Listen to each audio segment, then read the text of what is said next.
போற்றி, நாட்டவர்க்கும் இறைவா போற்றி, காவாய் கனகத்திலே போற்றி கைலை மலையானே போற்றி போற்றி. நமச்சிவாயன் வாழ்க, நாதன் தாழ் வாழ்க, இமைப்பொழுதும் என் நெஞ்சில் நீங்காதான் தாழ்வாழ்க, கோகலியாண்ட குருமனிதன் தாழ்வாழ்க, ஏகமாகி நின்று அன்னிப்பாதால் வாழ்க, ஏகன் அநேகன் ஏவனடி வாழ்க, வேகம் கெடுத்தாண்ட வேந்தனடி வெல்க, பிறப்பெருக்கும் இஞ்சகந்தன் மெய்கல்கள் வெல்க, புறத்தார்க்கு சேயோந்தன் பூங்கல்கள் வெல்க, கரவான்கள் வளாது பெய்க, மணிவளம் சுரக்க, மன்னன் கோல்முறை அரசு செய்க, குறைவில்லா உயிர்கள் வாழ, நான் பறை அரங்கள் போங்க, நற்றமும் கேள்வி கொள்க, மேன்மை கொள் செய்வ நீதி விலகுக உலகமெல்லாம்.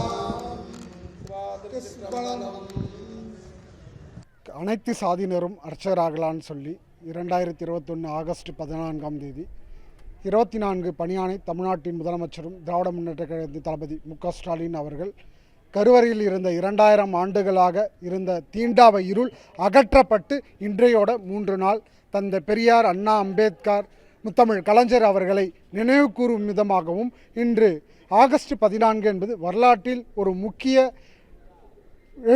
முக்கிய நாளாக நாங்கள் கருதுகிறோம். மாணவர் சார்பில் தமிழ்நாட்டின் முதலமைச்சர் அவர்கள் சனாதனத்தை ஒழிக்க, அரசியல் சட்டத்தை நடைமுறைப்படுத்த, கோயில்களில் சமத்துவத்தை நிலைநாட்ட திராவிட முன்னேற்ற கழக அரசின் முதலமைச்சர் மு.க. ஸ்டாலின் அவர்களுக்கு அர்ச்சகர் பயிற்சி பெற்ற மாணவர் சங்கமும் தமிழ்நாடு அரசு நியமன அர்ச்சகர்கள் சார்பாக நன்றிகள் தெரிவித்துக் கொள்கிறோம்.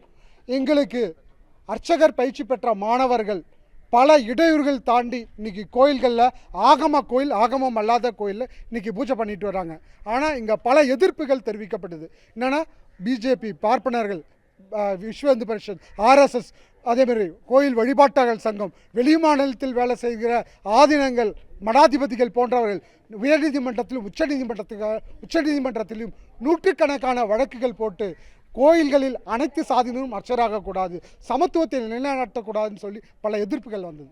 ஆனால் நாங்கள் பயிற்சி பள்ளியில் படிக்கும்போதும் சரி, இன்றைக்கு வரைக்கும் எங்களுக்கு சாதி ரீதியாக எல்லா படித்து தகுதி இருந்தும் பிறப்பால் இந்த சாதி நீ உள்ளே வரக்கூடாது அப்படின்றதான் உச்சநீதிமன்றத்திலும் பல தீர்ப்புகள் வழிகாட்டப்படுகிறது.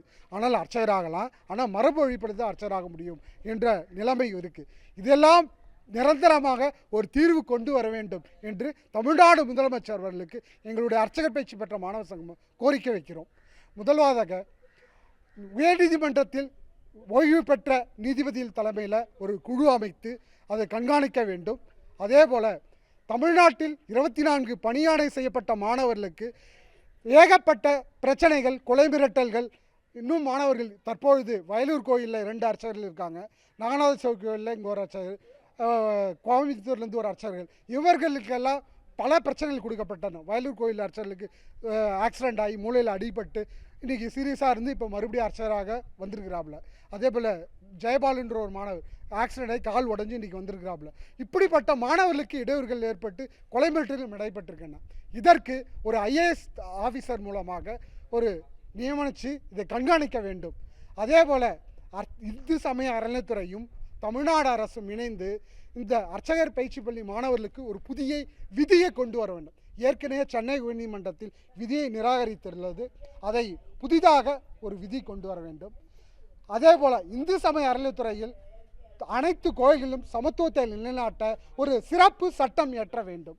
அதே போல் 16 ஆண்டுகளாக 2007, 2008ஆம் ஆண்டு முடித்த மாணவர்கள் 178 மாணவர்கள் உள்ளார்கள். அவர்கள் 16 ஆண்டுகள் போராட்டம் பண்ணியும் எங்களுக்கு பணி நியமனத்துக்காக காத்திருக்கிறோம். அவர்களுக்கு இழப்பீடாக மாதம் 20,000 ரூபாய் வழங்க வேண்டும் என்று தமிழ்நாடு முதலமைச்சர் அவர்களுக்கு கோரிக்கை வைக்கிறோம்.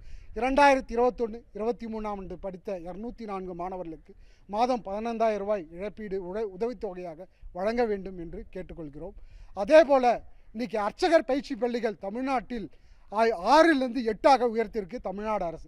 அதில் பாலின வேறுபாடின்றி கருவறையில் கரு சுமக்கும் பெண்கள் என்ற முழக்கத்தின் அடிப்படையில் பெண்களும் இன்னைக்கு 14 மாணவர்கள் படித்து இன்னைக்கு தகுதியோடு இருக்கிறாங்க.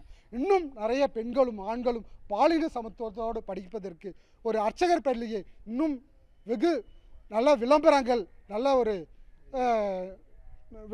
ஊடகங்களிலும் சமூக வலைதளங்களிலும் பரப்ப வேண்டும். இதை சரியான முறையில் தமிழ்நாட்டில் இன்னும் ஆயிரக்கணக்கான மாணவர்கள் உருவாக்கி கருவறையில் தீண்டாமை ஒழிப்பதற்கு நாம் நிலைநிறுத்த வேண்டும்.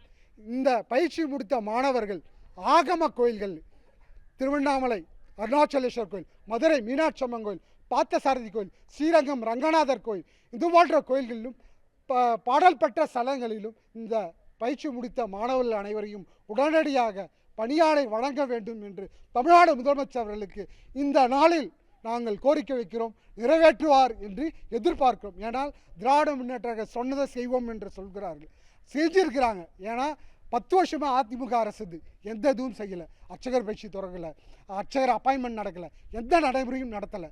ஆனால் திராவிட முன்னேற்ற கழக அரசு வந்தவுடன் 2021ஆம் ஆண்டு தேர்தல் அறிக்கையில் நாங்கள் பணியாணை செய்வோம், மாணவர்களுக்கு 10 ஆண்டுகளுக்கு அந்த வயது வாரம் தளர்வை தர வேண்டும் என்று கோரிக்கை வைத்தோம். அதையும் நிறைவேற்றினார்கள். எங்களுடைய கோரிக்கை உடனடியாக தமிழக முதல்வர் நிறைவேற்றுகிறார்.